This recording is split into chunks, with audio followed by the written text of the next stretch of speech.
Szárnyalni a színházban is lehet, pihenés után bebarangoljuk a híres miskolci színjátszás történetét. A 17. században kezdődött. Kelemen Didáka, a rendháznak a vezetője volt az, aki az első minorita iskolai színjátékokat itt Miskolcon prezentálta, elsősorban komédiákat, átdolgozott ókori komédiákat adtak elő.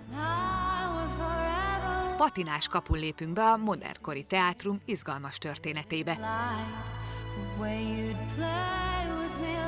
Itt a Színházi Múzeumban be lehet lesni Natabár Kálmán utazóbőröngyébe. Talán például egy nagyon látványos jelmeztervet a Mágnás Miskából. A Latabár dinasztia is Miskolcról indult ugyanis.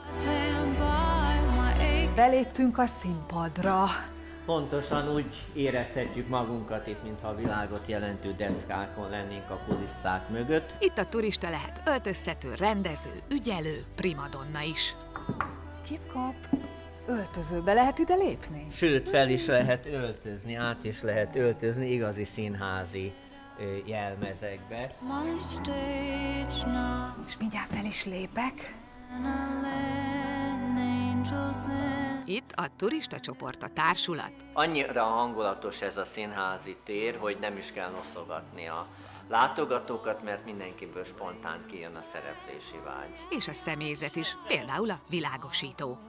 Itt is nyomogathatjuk a nézőtéri fényeket. És a régi sztorik. Latinovics itt szeretett bele rutkaiba, de a múzeum az eredeti miskolci színház falait is őrzi. Ez az oszlop az első magyar nyelvű magyar kőszínház eredeti darabja. A falon túl pedig a mai modern színház, amely a 190. évfordulót ünnepli a Színek évadával. Amúgy is tél jön, hogy egy picit feldobjuk a színházat és környékét, ezért minden színekbe öltöztettünk, minden hónapnak megvan a maga színe, például az október az szüreti narancs, a szeptember pedig reménylila volt. A játékszínben pedig havi 35 előadáson vonják be a közönséget a színjátszásba. Lesz házi muzsika, lesz pszichoszínház Bácskai Julival, a Hobónak a 3-as oltárát rendszeresen vendégül látjuk.